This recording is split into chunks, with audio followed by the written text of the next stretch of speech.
Due to graphic content, viewer discretion is advised.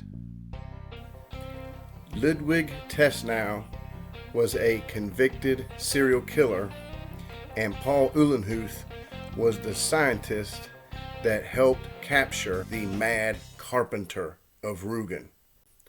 He killed two little girls on their way to school. So what happened was Hannelore Heidemann and Elsa Langemeyer were on their way to school when they got abducted by Ludwig Tesnow.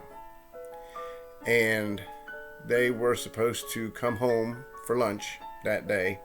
When they didn't show up, their moms both got together and went to the school. See, they were little kids, 7 and 10 years old. So their mothers went to the school and asked where their little girls were, and the teacher was like, they hadn't been here all day.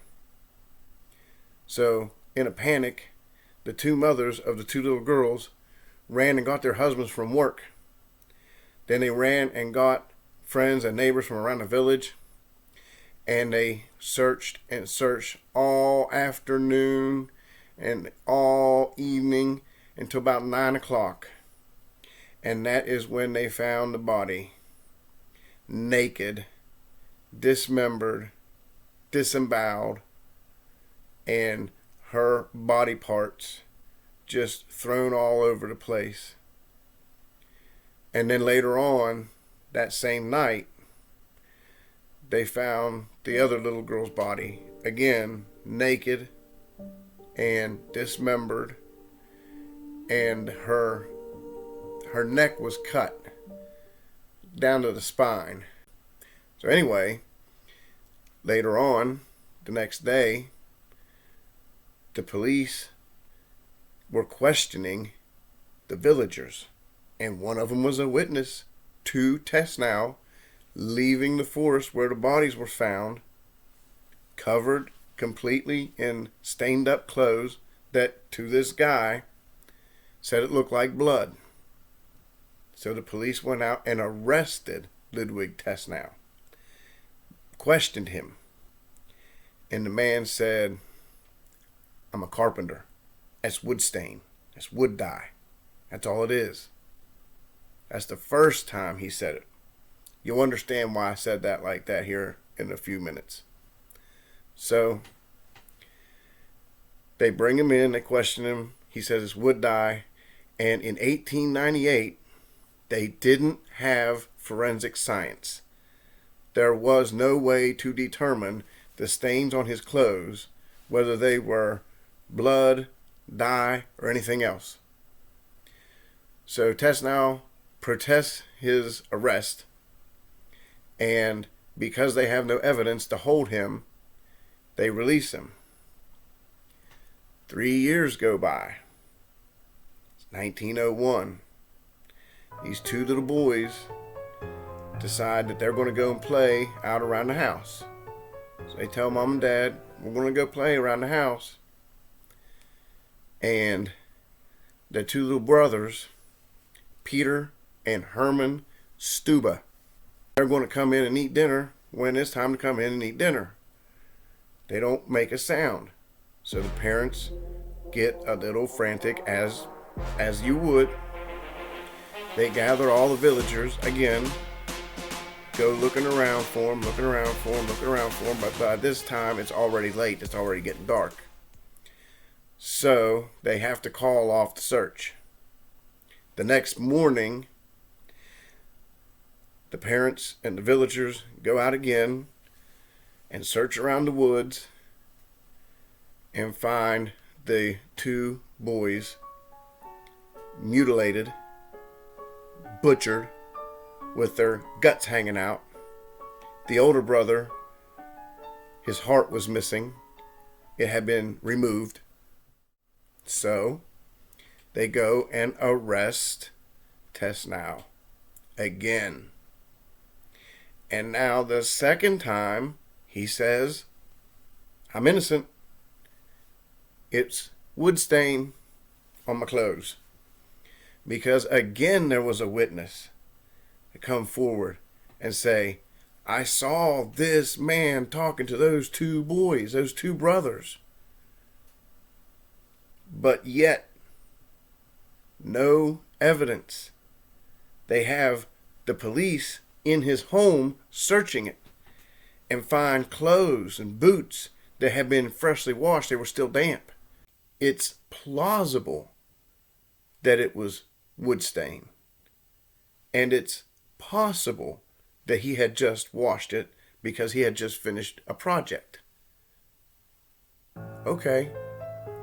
But the judge, the magistrate, he remembers that case from 3 years ago about those two little girls that got mutilated. And he's thinking that it is Tesnow. Too many coincidences are lining up. Witness, yes. Some circumstantial evidence, okay. But nothing to nail it to him. Until that same year, Paul Uhlenhuth, he's a scientist that was working at a university doing experiments to find out what is human blood, what is animal blood. And he discovers that method. So the magistrate has Uhlenhuth test Tesnow's clothes. But let me back up. Bleep, bleep, bleep, bleep. Let me back up a second. Tesnow was seen fleeing a field where a local farmer had discovered 7 sheep that had been mutilated, their guts taken out, legs removed, and strewn out all over his field. So the police arrest Tesnow for this possible crime. But they do it in such a way where the farmer comes in and identifies Tesnow in a lineup. That's the guy I saw running away from my field, covered in blood. But Tesnow's same old story. It's wood stain that's on my clothes. I feel like I should have this on automatic playback or something, because he keeps insisting every single time that it is wood stain. He's a carpenter, and his clothes get dirty. They get dirty. So, after all that, they discovered wood dye on his clothes. A drop or two. The rest of it was human blood. And trace amounts of sheep's blood on the suit that he was arrested in. Tesnow gets charged. His trial lasts 10 days. He pleads not guilty. His defense attorney goes so far as to have Tesnow tested by psychiatric experts. And the psychiatric experts say that he wasn't in his right state of mind to be able to commit these horrible atrocities. He was convicted. His lawyers appealed his conviction, which was denied.